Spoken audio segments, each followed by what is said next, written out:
I think we will get started. So thank you everyone for joining us this evening. This is our newest PEP discussion. I'm joined by my PEP partner, Todd Robertson. And also we are joined by Elizabeth Varga this evening, who is a genomics expert.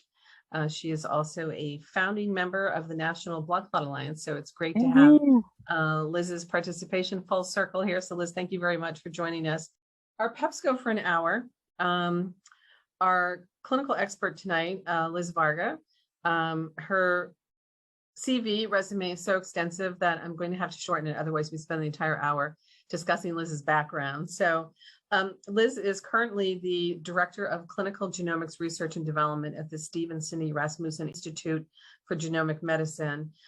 She has been in this field and an expert really for 2 decades. And she gets her Bachelor's of Arts in Biological Sciences, minor economics from DePauw University, and a Master's of Science in Medical Genetics, emphasis in genetic counseling from the University of Cincinnati in Cincinnati, Ohio. She is an expert in the field. She is often called upon to act as an expert, to act as an advisor. She's chaired many oversight committees. And Liz, we are just so thrilled and honored to have you here tonight, as our resident expert. So I don't know if you'd like to say a few words before we get into our discussion or not, and maybe just, if you'd like to share a little bit about how you found your way to the NBCA for everyone's information purposes. Yeah. First of all, thank you so much, Leslie and Todd, for having me. I actually am a Factor V Leiden patient. That's how I found my way to the National Blood Clot Alliance. So I fortunately am an example of prevention. I have never had a blood clot, but I was tested after my mother tested positive for Factor V Leiden after having recurrent thrombophlebitis, and she also had some family history of the same in her own father.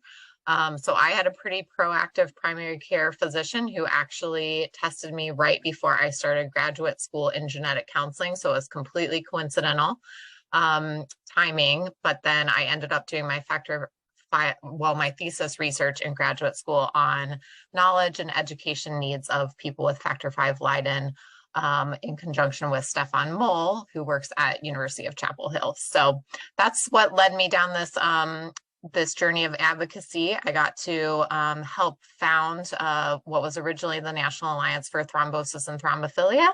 Now National Blood Clot Alliance has a much more manageable name. And my husband continues. He's the polka dot. You might not know of him, but if you've seen Roland Varga, the clot buster triathlete with all the polka dots for NBCA, that is my husband. Yeah.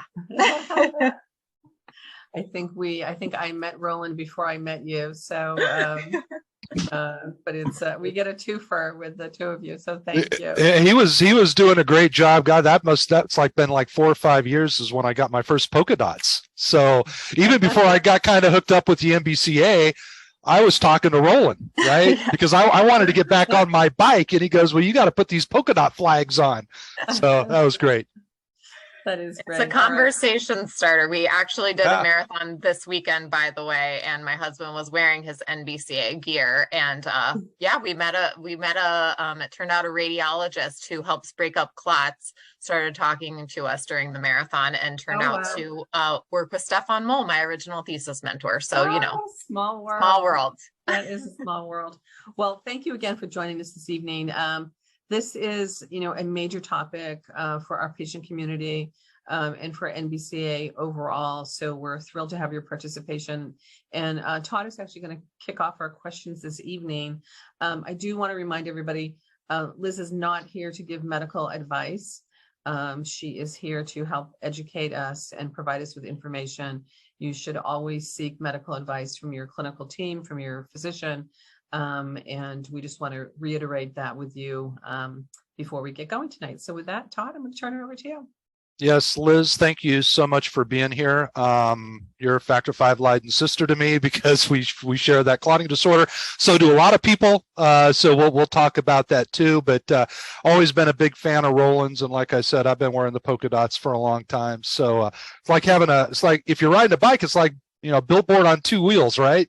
If you're running, it's a billboard run, and people always ask, what are the dots all about? So it's a great way to spread awareness. I just want to start off maybe with some basics, a couple of basic questions for those that are interested. In your words, so what is thrombophilia and how does it impact the clotting process? Yeah, for sure. So Dr. Moll was actually a great educator when I got into this field. So thrombophilia can refer to either inherited or acquired or kind of environmental risk factors for blood clots. So anything that shifts the balance between kind of normal bleeding and clotting can be considered a thrombophilia. There are hereditary or inherited thrombophilias that shift that balance. And then there's also just kind of normal risk factors that you might encounter, like age, or for women, use of oral contraceptives, that are also considered kind of thrombophilic conditions because they make you more likely to clot. Okay, great. Okay. And I think I'll jump in now. So Liz, tell us how genetics actually impact clotting. And does having a genetic predisposition mean you will actually get a blood clot? And then can you also share with us the types of inherited thrombophilia? Yes, for sure. Okay, so we already answered kind of thrombophilia, but I like kind of understand the beginning genesis. So this is when it was first recognized, the idea of thrombophilia and kind of the factors that contribute to that. So different changes in your blood composition, which hereditary factors can contribute to the changes in your blood composition. They can make it thicker and more likely to clot. Also, any kind of trauma can change the vessel wall and make you more prone to clotting, and then changes in blood flow. So if you are immobile for a long period of time, that can obviously increase the risk of a blood clot. And then another thing that people often don't know the difference, and that's fine, I didn't either, is that you can have blood clots in either your arteries or your veins. And most often hereditary blood clotting conditions increase the risk of blood clots in the veins. So that's kind of like a slower moving vessel, or the blood moves slower in your veins, whereas the artery, kind of the heart is pushing that blood, and so it moves faster. So when we're talking about these hereditary blood clotting disorders, most often we're thinking about blood clots in the veins, which can lead to deep vein thrombosis or pulmonary embolism. So clots usually in the deep vessels of the body, either like legs or arms. Pulmonary embolism is more when it goes to your lungs and travels. So I won't go through all of this stuff. These are kind of some standard slides, but again, this kind of shows basically how these things interact. So you can have a combination of inherited and acquired risk factors. So the green line is meant to show how you never kind of hit a threshold or hit the point of getting a blood clot, maybe if you don't have a hereditary risk. But if you start at the yellow line, basically you're born with a little bit of a higher starting risk. And so as you go through your life and you hit different episodes and things like that, or just age, you might hit that what we call thrombosis threshold and clot. So to answer your question, there are several different acquired kind of risk factors that we can talk about, but the inherited risk factors, the most common is the one mentioned at the beginning of the webinar called factor V Leiden. So there's a blood clotting gene in the body called factor V. Factor V Leiden refers to a genetic change. It's just one single letter of your DNA code that is changed. And it's actually been found that about 5% of Caucasians have a change in one of those two factor V genes that causes a predisposition to blood clots. It makes it a little bit higher risk.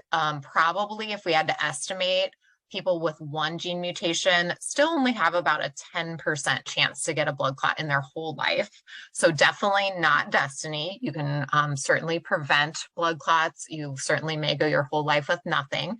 The risk is higher though if you have 2 gene mutations or both copies of your factor V gene being impacted, which I know Todd has talked about.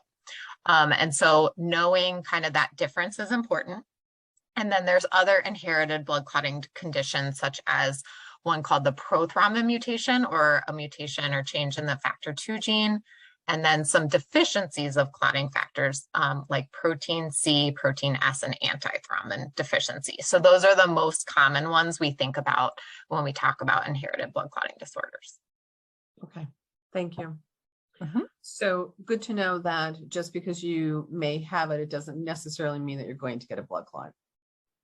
Absolutely. So that was actually one thing that I was trying to determine when I did my thesis research, was kind of, what did people who have factor V Leiden think was going to happen? Did they think it was preventable? Did they think they were destined to get a blood clot? And most people actually overestimated their risk of blood clots. They thought it was a lot higher than the actual risk. So the good news about factor V Leiden is that you can have a full and healthy life and never develop a blood clot.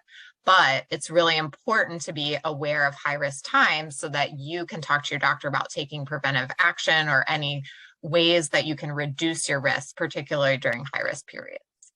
Right. Okay. Thank you. Todd? Yeah, and that's some great points, Liz, and I'll share a little bit of my story, later, but touching on that point, I'm homozygous. Yes, I've got 2 copies, so I'm rather aggressive, but I still went my first 47 years of life without ever having any issue whatsoever with a blood clot. And then it seemed to just take one trigger event to kind of throw that switch. That's kind of how I refer to it. It's like once I started suffering a blood clots, it just didn't want to stop. So it was almost like it was activated. And we'll touch on both our experiences with factor V Leiden later, but getting into the testing for these disorders, what genetic tests would be run to determine if you have any of these disorders? Do you need to be off your anticoagulants for all of these tests? And what happens if you test positive? What's the protocol then? Yeah, exactly. Great questions. So as a genetic counselor, I focus most on the genetic testing. So there are genetic tests now available for all of the clotting disorders I mentioned. So factor V Leiden, prothrombin, protein C, protein S, and antithrombin deficiency. All of those are inherited clotting disorders, meaning that there is an inherited kind of gene change that leads to them.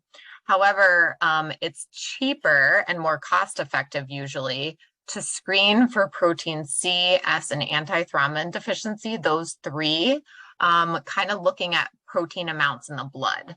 So if you are going to start with like a protein-based test, which a lot of hematologists like to do, then the challenge is right after a blood clot, those tests will not be accurate.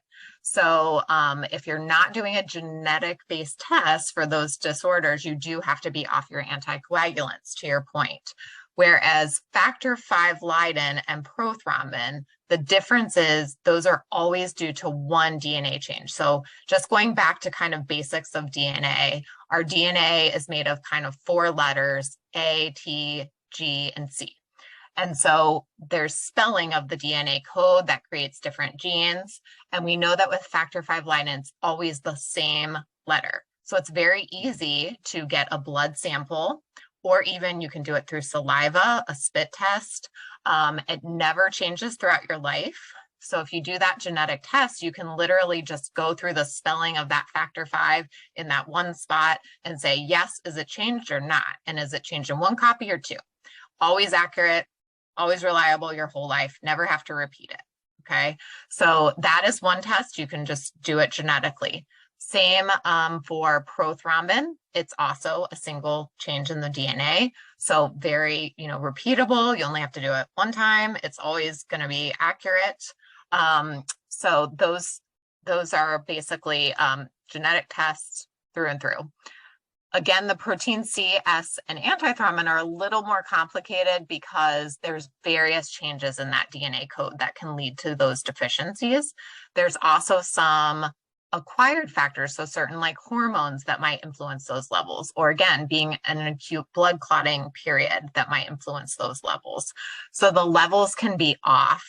And so if that's how you're tested, you would want to discuss that with your doctor, because those levels could change over time and you might be called deficient one time and then told you're not deficient later. And that's what can confuse people because they're like, wait, I thought it was inherited. So how am I deficient? And then it went away and it's inherited or not inherited, so that's where it can be a little bit complicated, but a genetic test one time only should be accurate. Do you think that there are any clotting disorders out there that have not been discovered yet? That is a great point. So there's been a lot of research. In fact, like for the past 20 years or so, since we've been able to do more comprehensive genetic screening, we have been trying to discover other clotting disorders. And I think in certain families, there definitely are different clotting disorders that are not the common ones. We also know that the disorders that I just named, those top 5, they're much more common in Caucasian or white individuals. And unfortunately, most genetic research or just research in general has been biased towards being done in white individuals. So when you come from a minority background, or an ethnically diverse population, there might be some other factors that have not been well studied or discovered yet. So I definitely think there is that possibility that there are undiscovered clotting disorders. But for the most part, I mean, they've done large studies. They've identified the heavy hitters that account for the majority of clotting disorders that are inherited. Okay, so the last part of that was somebody tests positive. What happens next with that patient? Yeah, so that is not always straightforward, unfortunately, which I'm sure we can all attest to based on our own experiences. So typically in an ideal world, what would happen after you're diagnosed is it would be explained to you by your physician or someone like myself, a genetic counselor, that kind of goes over the results, explains what the clotting disorder is, explains how it's inherited. So most of these are dominantly inherited, meaning that any of your relatives that are close relatives, your mother, your father, your brother, your sister, your children, they are at 50-50 chance to inherit the same condition. So ideally, family testing would be discussed. You would be informed whether or not you have 1 or 2 mutations. So that heterozygous is one genetic change. Homozygous is when you have 2 genetic changes. So ideally, you would know that information. And then ideally, you would be told the impact on your own medical management as well as that for your family members. So you'd be given advice about what that means immediately for you. Like, what are we doing differently based on this result? Am I going to be on blood thinners for a longer period of time? What are you going to do if I encounter another high-risk event like a surgery? Yeah. What should my daughter do, my son do? That type of thing. That would be the optimal situation. Thank you, Liz. Leslie? Okay, so let's talk about the role of women, because we get this question a lot. So for women who do test positive, are they at a higher risk of getting a blood clot if they are on birth control or hormone replacement therapy? And also for women who want to get pregnant, who may be factor 5 or some of the other genetic mutations, what should they do? What kind of conversations should they have with their clinician? Yeah, for sure. So that is a major concern for women throughout their life. So both hormone use, either in the form of oral contraceptives or at an older age, like hormone replacement therapy, do increase the risk of blood clots independently, even more so if you also have an inherited clotting disorder. And then pregnancy and the postpartum period are both critical times to be managed. Another one that I encountered in my own life was in vitro fertilization. So using hormones to stimulate your follicles to produce estrogen, that definitely increased estrogen amount in the body. So at all of those critical points in my life, I spoke to my doctor about prevention. So there are kind of mixed reviews in terms of what should be done. So it's always kind of evolving in the field. It is a very important conversation for you to have with your doctor based on your own risk factors. So not only the inherited, but also other things like, have you had a blood clot before in your life? Or do you have other risk factors like you're pretty sedentary and maybe you carry a little bit more weight that increases risks, or you're older. So there are other factors that, you know, would kind of change that advice. But certainly it should be an individualized conversation, and you should consider whether or not there might be value to using a blood clot preventive agent. For example, like Lovenox was one example of what I used, injections to reduce my risk of blood clots during those high risk periods. Interesting. Thank you. We'll make sure to share this on our Women in Blood Clots page. I'm actually curious, before we move forward, Todd, did you ever speak to a genetic counselor after you were diagnosed? To a genetic counselor, I did not. Everything. Like Liz? Yep. No, I never did. Most of it went through my primary from who communicated with the hematologist, but not a genetic counselor. No. Mm-hmm. I mean, what a great thing to have access to someone like you. Absolutely. That would have been awesome. I mean, I could have learned a lot more in a quicker. It was just been a shorter amount of time where I could accumulate all this knowledge and start living and being preventive and just have a better understanding of it all, because until I was diagnosed, I didn't know anything about disorders, obviously, but even after I found out, it was like I was searching on Google and going down that rabbit hole of trying to find out as much information as possible. If it wasn't for the MBCA, I wouldn't have learned as much as I did. But no, I did not have access to a genetic counselor. I mean, Liz, is this something that's becoming more common, or is it really a resource? Yeah, I wish that I could say yes. Genetic counselors are a pretty small profession. So about 5,000 of us in the whole Wow. United States are certified. So, and most genetic counselors specialize in things like prenatal genetic counseling or adult cancer predisposition, or pediatrics like myself. So I was one of the few genetic counselors that did specialize in hematology at one point. We created like a special interest group of hematology genetic counselors, so they definitely exist. I'm happy to plug anybody, help you find a genetic counselor. There is a resource online called Find a Genetic Counselor at nsgc.org, and you can search hematology. So there are certain ones that do specialize in it, but I would say that they are mostly in population dense areas and access is limited, unfortunately. So I think, Todd, your experience is most, even myself, like when I was informed, it was through my primary care physician. I never had genetic counseling. Yep. Interesting. Okay. All right. I think what we'd like to do now is so I am not factor 5. I'm unprovoked. So maybe it means they just haven't found out my why yet, but I know the two of you are. So I think now would be a great time for maybe the two of you to share your own personal stories with everybody about your factor 5 Leiden experience. I'll go ahead and just share mine in a nutshell real quick, because I do want to allow plenty of time. We've got a lot of questions that I think it's just going to be really good to ask you some of these questions, because people have been bubbling with these questions forever. And we do want to remind people, to talk to their doctor. We're not giving medical advice.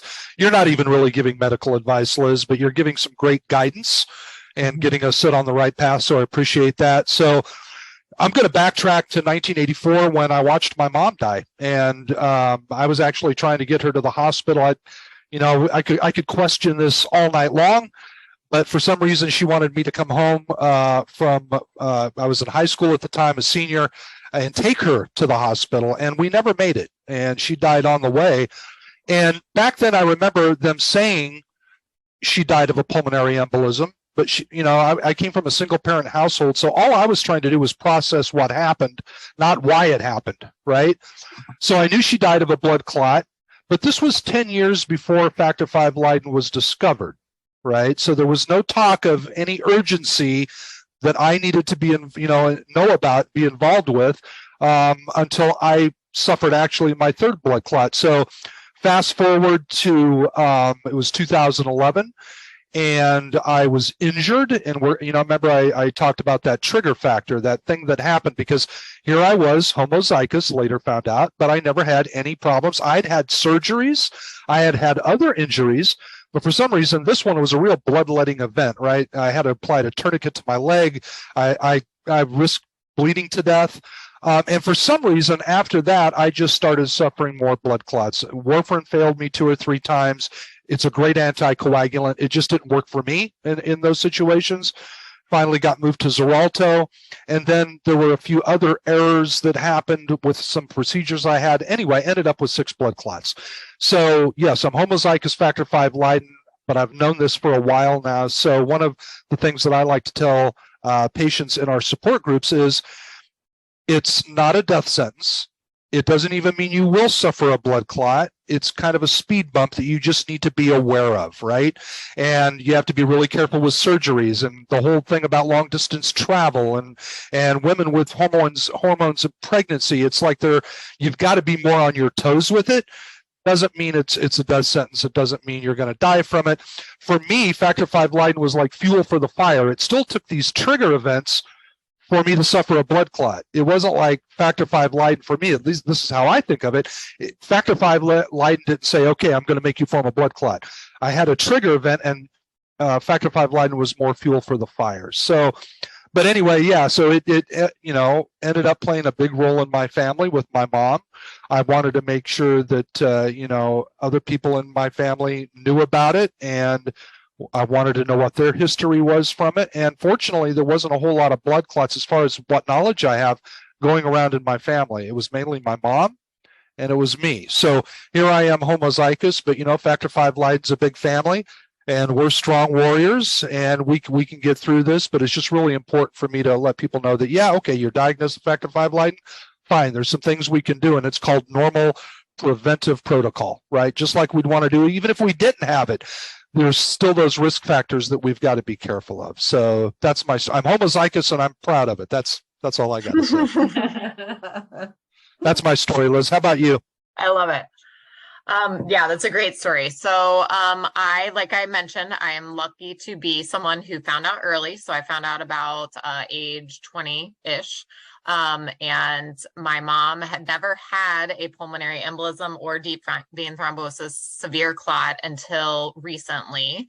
So she had her first ones in her 70s. We did know this information since about her 50s. And we've been pretty proactive about that. But unfortunately, with compounding risk factors, it does get very complicated. She has cancer now. She's had surgery.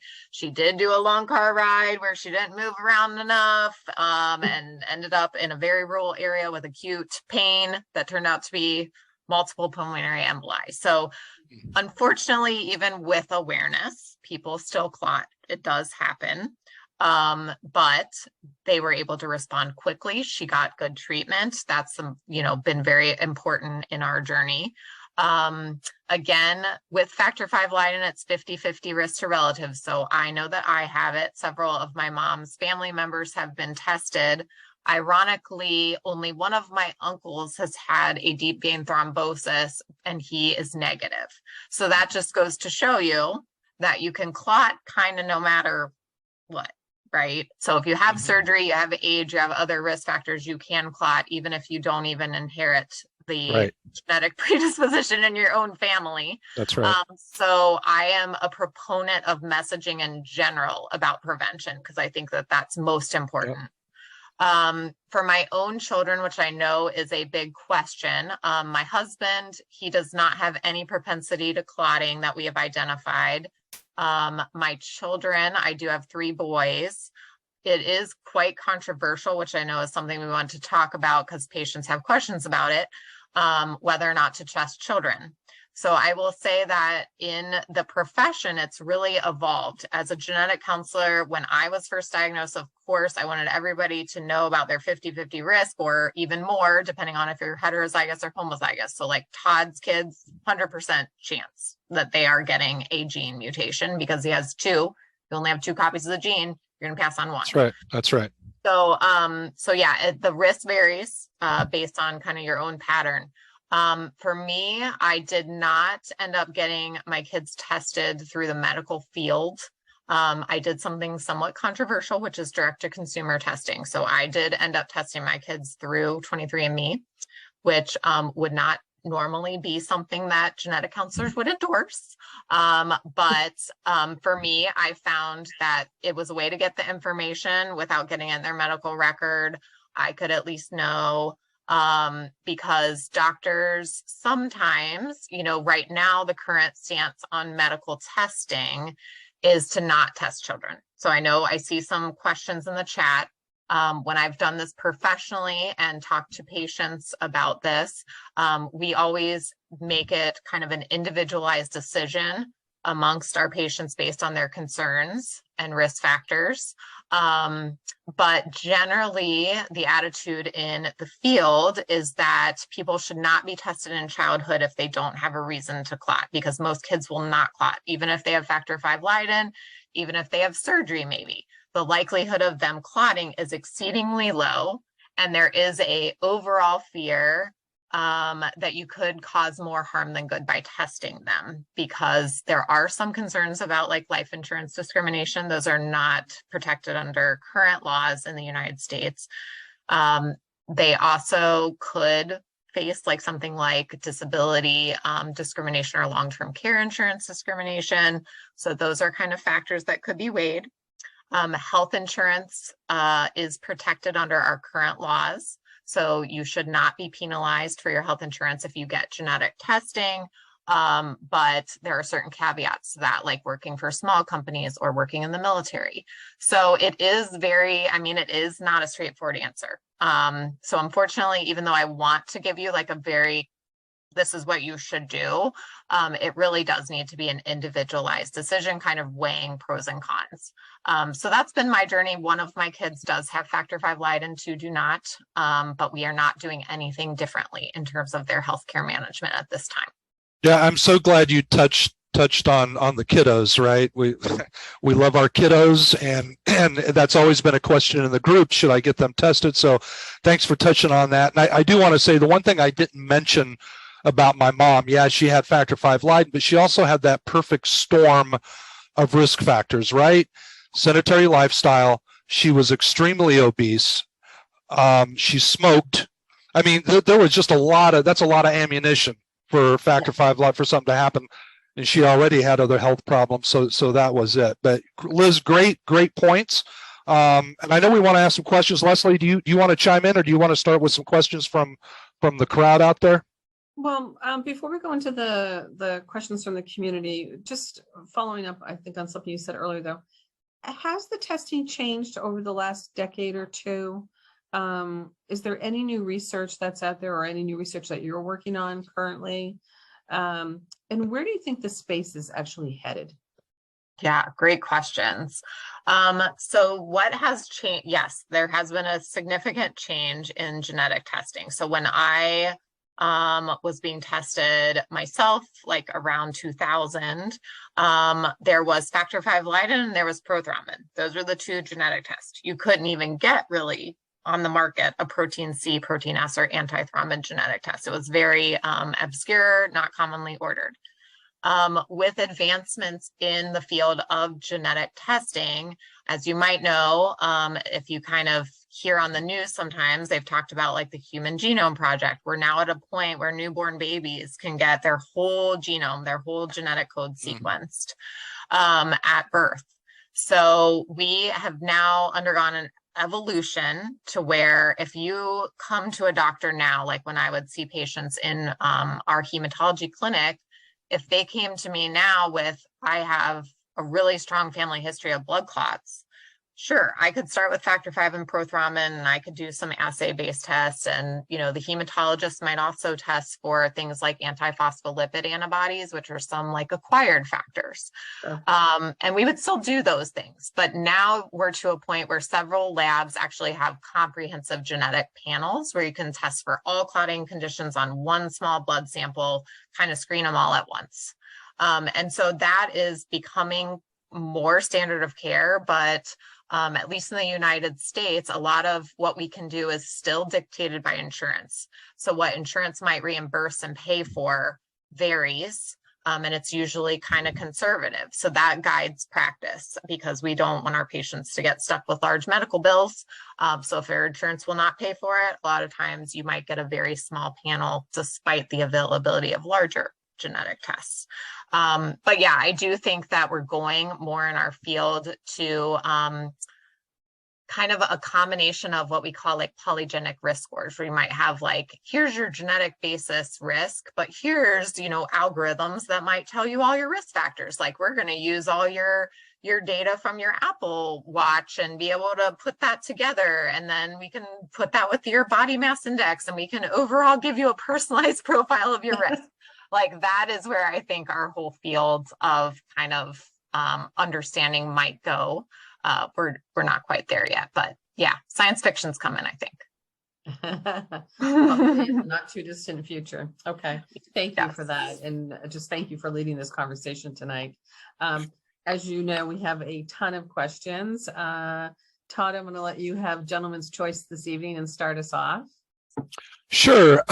So I had actually a couple of questions that got texted to me, and excuse me, this is something that I see in the groups a lot, and I just wanted to see if you would touch on, we have people that are tested for a genetic clotting disorder.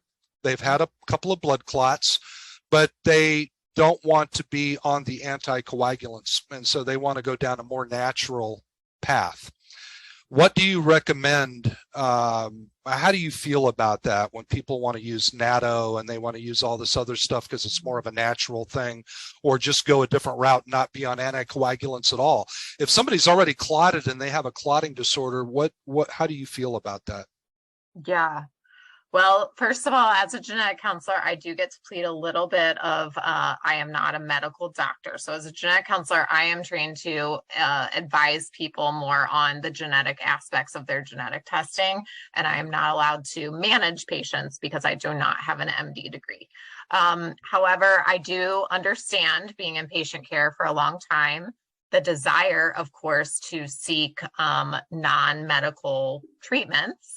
Certainly, a lot of people do those things, and you know, I've heard some people that swear by it. So I would definitely just say, like, weigh the pros and cons with your physician. Most of the published literature in terms of guiding people with inherited clotting disorders is based on Western medicine. So based on commercial products, there's really not a lot out there that's really published on kind of prevention with some of these more alternative or natural therapies.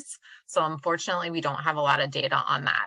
I do see that there were some questions related to kind of alternatives to hormones and more natural-based hormone therapies.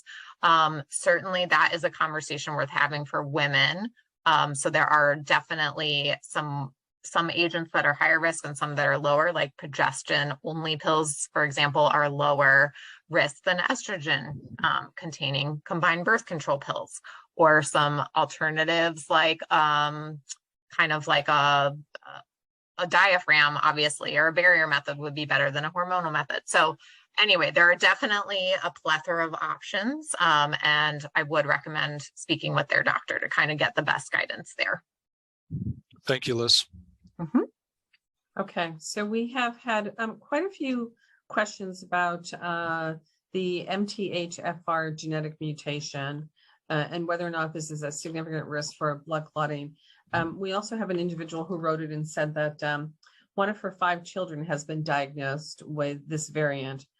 Should the other 4, all of whom are in their 60s, be tested? Mm-hmm. So I can probably put it in chat if I can operate quickly enough, but I have published kind of a literature patient-facing material on MTHFR and kind of what to do about it. So that one, I will be honest with you, in the medical community, that gene is kind of not, if you're a genetic counselor, it's one that makes you cringe a little bit because there's a lot of misinformation about MTHFR in the general internet world. And there are a lot of kind of like natural holistic providers who endorse testing for MTHFR. So wanting to keep an open mind, I, in about 2016 or so, did a full literature review. I was like, I'm going to get to the bottom of this MTHFR question because I saw so many patients really, saying like, oh man, if I started using certain B vitamins or so much helped if I knew I had this MTHFR variant.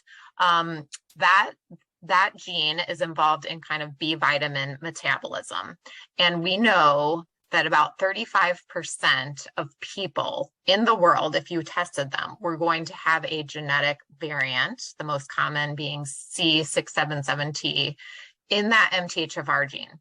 So common is common, right? So if you get someone getting tested for that, 35% of them are going to come up positive. So then the question becomes, well, what do we do with that? Is it a risk factor for clotting?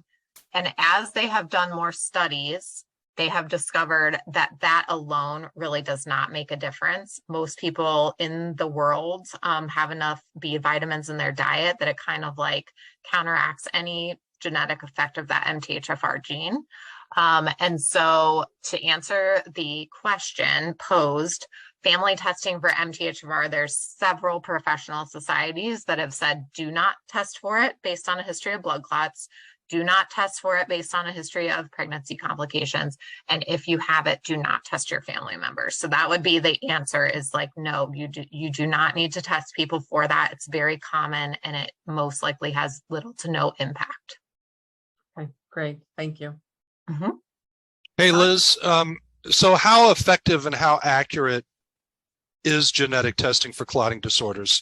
I've heard from some patients who say, look, it's running in my family. I have other family members that have it, but I tested negative.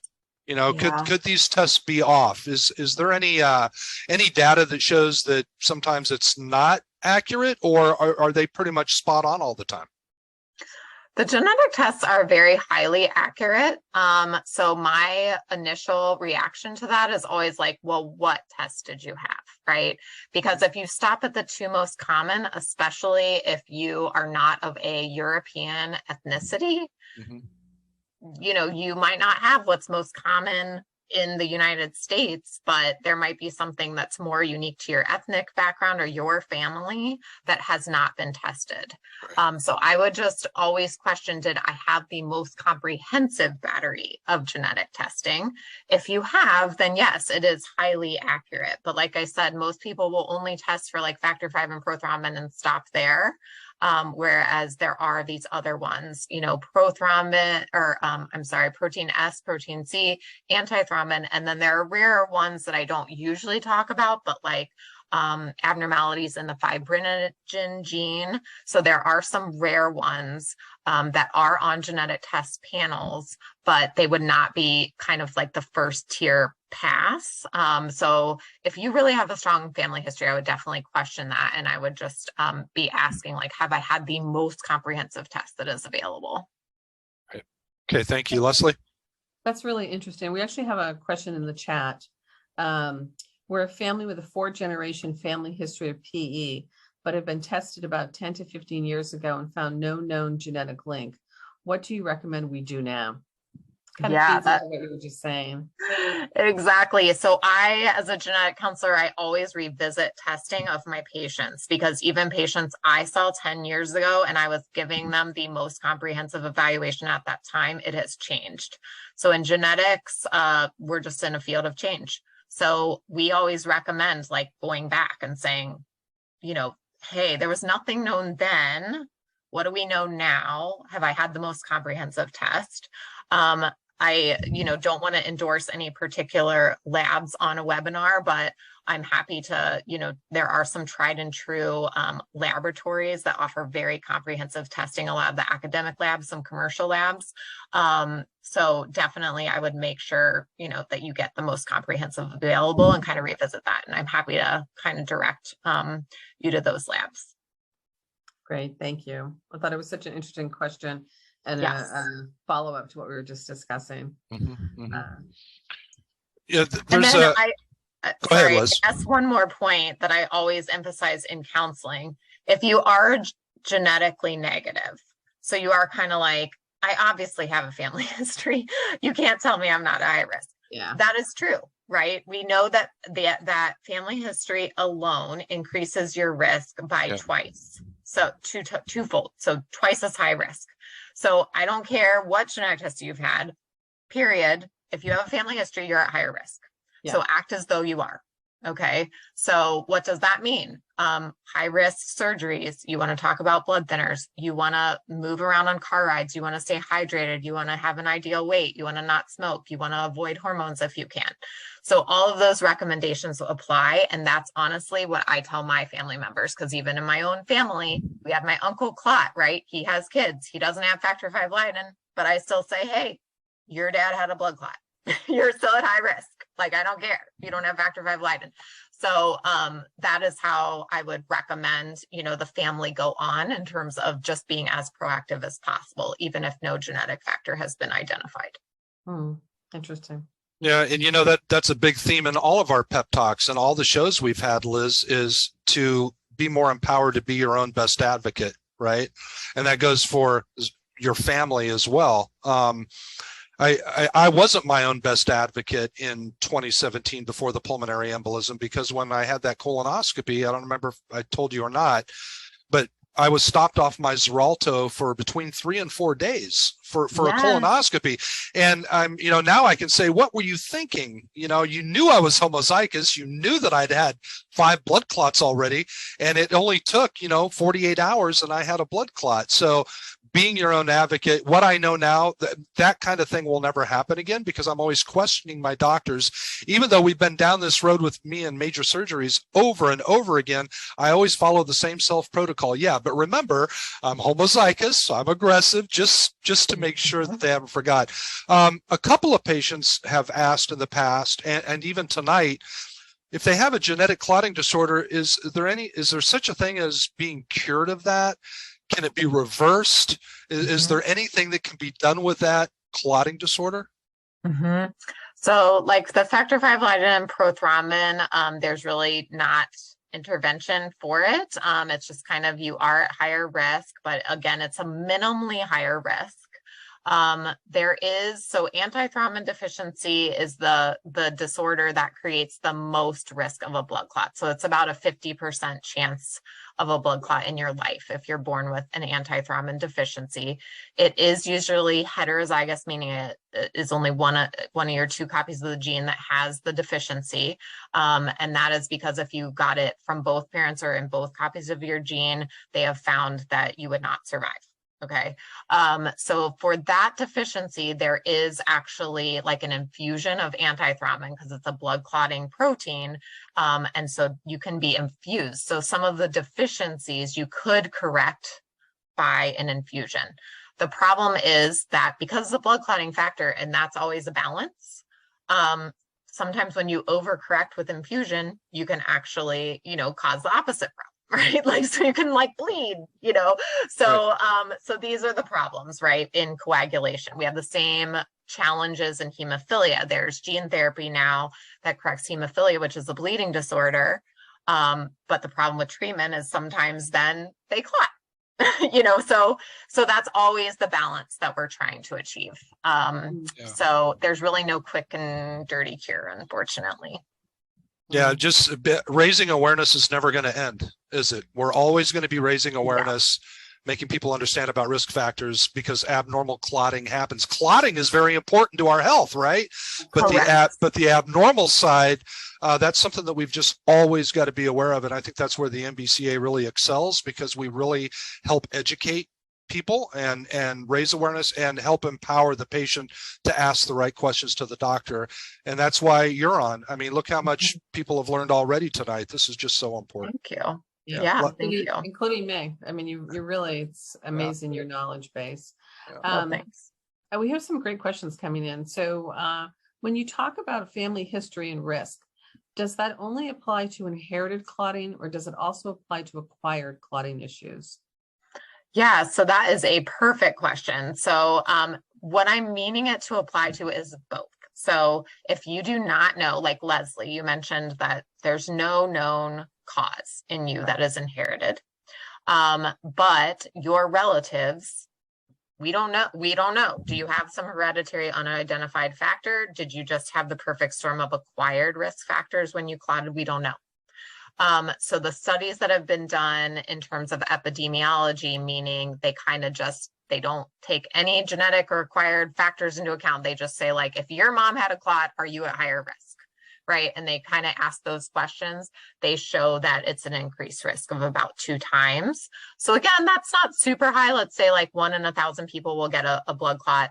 So you double that chance. That's still only like a 1 in 500 risk. So, I mean, it's not a definite for sure, but it is increased no matter what kind of the family history factor is. And then it's also true that the more relatives impacted, so the person that mentioned kind of like having 4 generations, or if you have, you know, like your mother and your sister, you know, the more people that you get, and especially the younger that of age they are when they clot, and also if they clot without a known provoking incident. So like they just kind of clotted age 30 out of the blue, no reason, that's a higher kind of risk. It's more suggestive of kind of like a risk factor than someone who is 70, has cancer, is obese. So yeah, so that's what I mean about kind of individualizing that counseling too. Okay, great. Thank you. I'm sorry, go ahead, Leslie. No, I said Mr. Robertson. Oh, okay. So, you know, we were talking about Dr. Mall, who you worked with, and you said that he was your mentor. We were touching on I'd ask a question about what's accurate and what's not accurate as far as testing goes, being on anticoagulants. Didn't he put out like a document or something a while back? I don't know if that was on Clot Connect. It was something that he was in charge of. Is that still a valid source as far as that list that he put out? You know what I'm talking about, right? Is that something that people can still refer to? I believe so. Like the resources I still always refer people to are National Blood Clot Alliance, of course.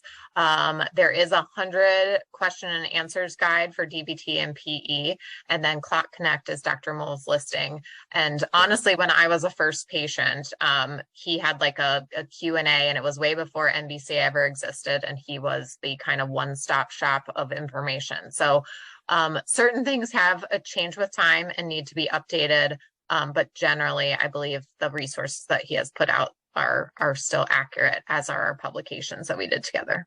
Yeah, I'm glad you said that, because in some of the other, before I even got on with the NBCA and some of the support groups that I administer and moderate, I actually shared his information. He was the source that I went to when somebody said, well, am I supposed to come off anticoagulants? Well, my answer's always been the same, right? Talk to your doctor, talk to your hematologist. But here's what Dr. Moll had said, you know, because I knew that he was an extremely trustworthy source of information. So that's so cool that you guys, you know, had that relationship. And I just can't say enough how happy I am that you're here, Liz, because these questions have been bubbling over in blood clot support groups now the entire time that I have been involved. And I do want to just maybe put out a shout to our own support group that we have at the NBCA. Maybe Julia can put that link up into the chat so people can find us, because it's a great place to go for support. Last week we dealt with the emotional impact on our pep talk, and that happens every day. And this is all part of it, right? The whole genetic clotting disorder. Oh my gosh, you know, what does that mean for me? So I'm just really grateful that you're here, Liz. So thanks for being here. Yeah, no worries. Yeah, and we are actually updating, and we'll make sure that this goes out to everybody, material on thrombophilia and factor V specifically. Actually, you're the creator of a lot of that material, Liz. Yeah. And so we're in the process of updating that, and we'll make sure that that gets distributed to everybody as well. And Todd can certainly circulate that into the groups. I think we'll take 2 more questions, because we can't get to everybody's questions this evening. We want to be mindful of everyone's time, and it's already 8 o'clock, so the hour just blew by.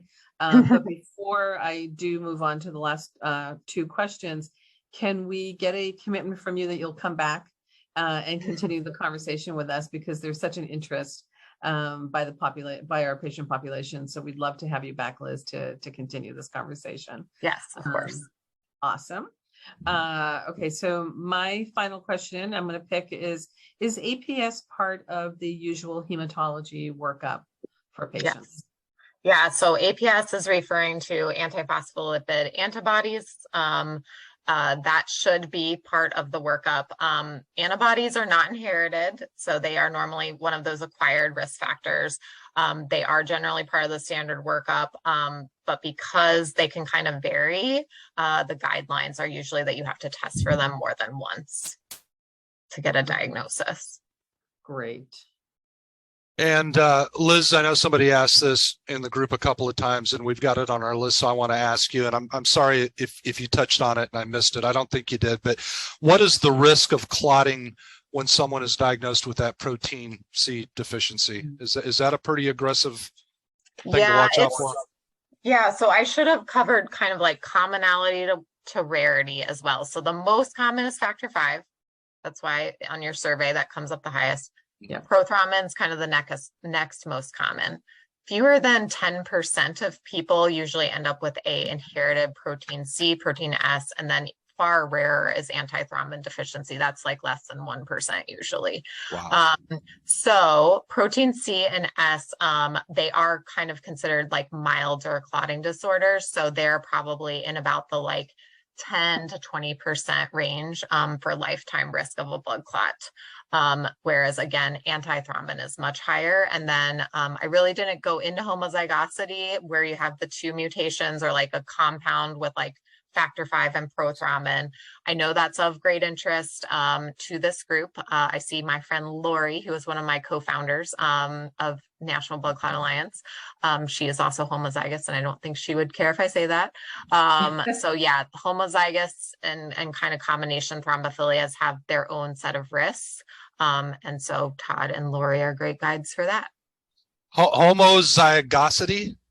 Is that wow, I love learning all these new words. Homozygosity. Yeah. Oh, I love that. I love how it rolls off your tongue. But yeah, you know, I've like Leslie was saying, as far as she's learning stuff, I'm learning stuff. I know our patients are learning stuff. I got a whole notepad here. I think I've learned more about this whole blood clot scene from you talking about, and maybe because I have a disorder, right? But I'm just so in tune to what you've been saying. I've got a whole notepad full of answers and things that now I can share with the patients too. Plus they're going to be able to go back and watch, you know, we got a lot of people watching this live, but we're going to have this in our PEP library, which is really growing big. And we're going to have this to share with people. So I'm just, again, really grateful that you were here. And this is the beauty of having a genetic counselor. You know, I wish everybody could have access to somebody like you. Yeah. And if they can't, then hopefully we at NBCA can bring that forward to patients. All right, Liz, thank you so much for joining us this evening. We hope to have you back in the not too distant future.